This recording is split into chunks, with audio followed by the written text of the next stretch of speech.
Hi, everyone.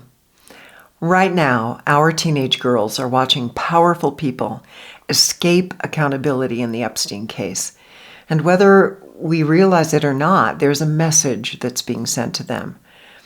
I can't imagine being a girl or a teen right now, and I can't help but wonder how they're processing it.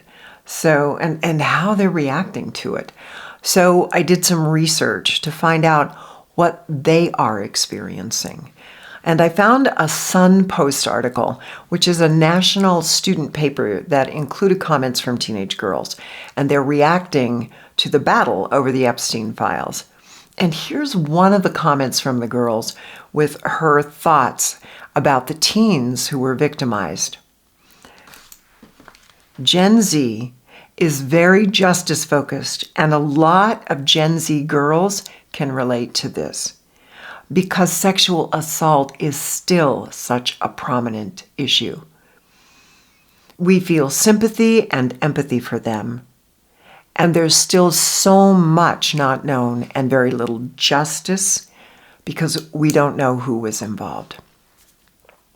Our daughters and granddaughters are watching powerful men and women get away with the heinous abuse and manipulation of girls and young teenagers.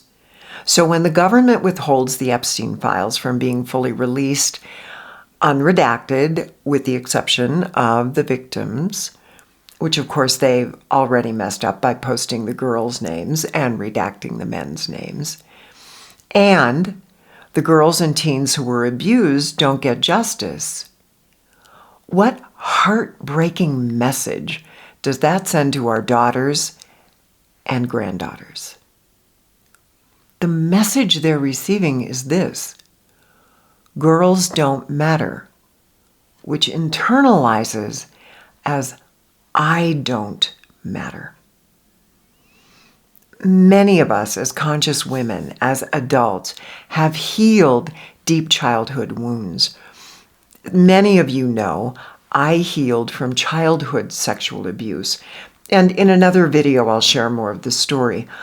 But I feel like it's important for us to be mindful as our teenagers are watching this, that if there's been any wounding as a child, that we can have a very difficult time saying no when we are older.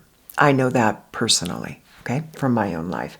Also, there are different ways that girls react to anxiety and fear, which occurs for them in these situations, and their fear response will often lock them down from being able to act on their own behalf. It's super important to understand this because otherwise we end up blaming the child who was abused for what they did or didn't do.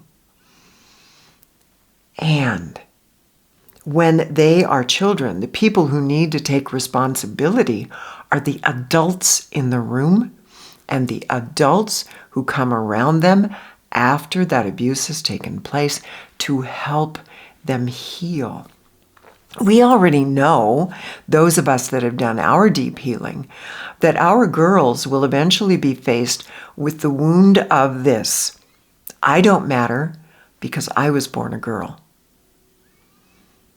Now, some of us are old enough to have received that message ourselves from our parents, our churches, jobs we couldn't get, the way we were treated by men. And bless his soul, my father once told me as I was making plans to go to university that women shouldn't take jobs away from men. I should stay at home until I found a husband to take care of me. Gratefully, since he's crossed over several dreams, he's come to me and he's shown me that he has a much broader perspective of my worth and role from the other side, which has been very healing for me as an adult. But what I heard from him as his daughter here on earth is the kind of message I certainly don't want my daughter and granddaughters and great-granddaughters to ever have to live with. And worse, this pervasive message with the undisclosed Epstein files that their sexual safety doesn't matter. For some of us who are more mature, conscious women, we know what it feels like when abusers weren't held accountable, even when we told someone else or went to the police.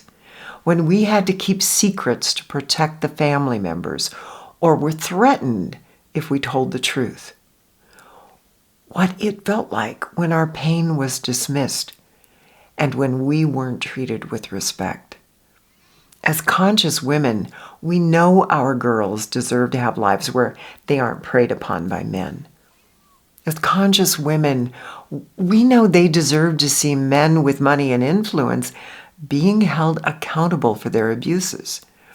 So, how do we as mothers and grandmothers and aunties and sisters and friends make sure that there is accountability and that our teens are respected?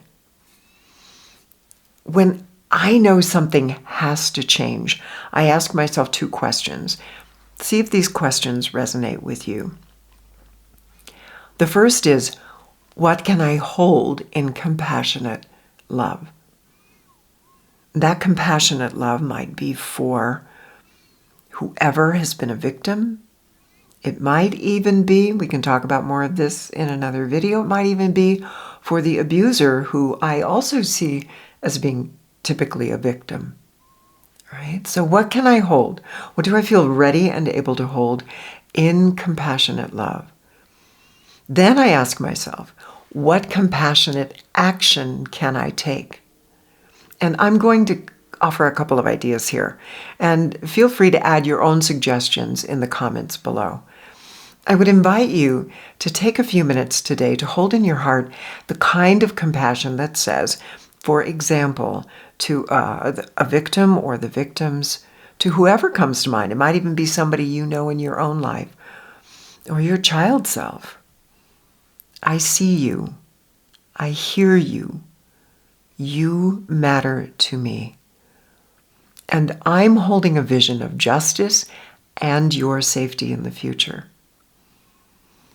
And if you want, personally, you want more support in holding space and compassion like that, feel free to download my free holding guided meditation. There's a link in the description below.